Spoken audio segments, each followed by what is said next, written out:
कोल्हापूर शहरातील सर्वसामान्य ज्येष्ठ कार्यकर्त्यांचा सन्मान मंडली गटाच्या मेळाव्यामध्ये करण्यात आला. यामुळे मंडली गटाचे कार्यकर्ते नगरपालिकेच्या होऊ घातलेल्या निवडणुकीच्या पार्श्वभूमीवर झालेल्या या स्नेहमेळाव्याने पुन्हा एकदा चर्चा झाली.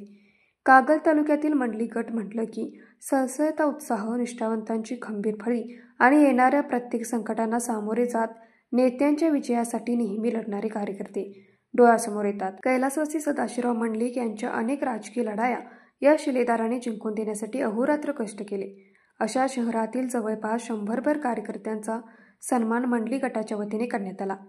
या निमित्ताने झालेल्या स्नेहमेळाव्यामध्ये जुन्या पिढीतील कार्यकर्त्यांनी खासदार मंडलिक यांचा राजकीय जीवनपट आपल्या भाषणातून उलगडला.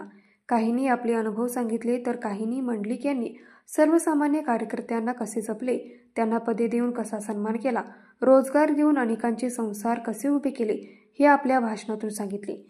स्वागत प्रास्ताविक माजी नगरसेवक शिवाजी चौगले यांनी केले. मेळाव्याच्या अध्यक्षस्थानी अविनाश पाटील हे होते. यावेळी शहरातील जवळपास 100पेक्षा अधिक ज्येष्ठ कार्यकर्त्यांचा शाल पुष्पहार देऊन मान्यवरांच्या हस्ते सत्कार करण्यात आला.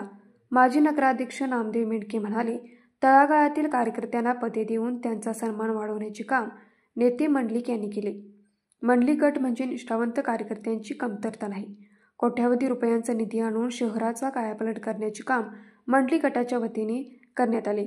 यावेळी ॲडव्होकेट रेखा भोसले, पी.व्ही. पाटील, पी.एस. दरेकर यांची भाषणे झाली. मेळाव्यास माजी नगराध्यक्ष सुखदेव येरोडकर, नगरसेवक सुहास खराडे, किरण गवाणकर, दत्ता मंडलिक, मारुती कांबळे, भगवान लोकरे, गणपतराव लोकरे, सर्जेराव पाटील, दीपक शिंदे, संभाजी अंगज, आर.डी. चौगुले, संजय भारमल, विजय सापळे, बी.एस. खामकर, नेताजी कळांद्रे आदी उपस्थित होते.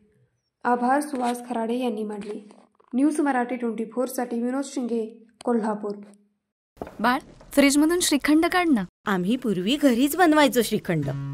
त्याची चवच वेगळी होती. आता काय सगळं रेडीमेड. आजी, हे श्रीखंड खाऊन बघ. आज तुझ्या आईनं घरीच बनवलं की काय?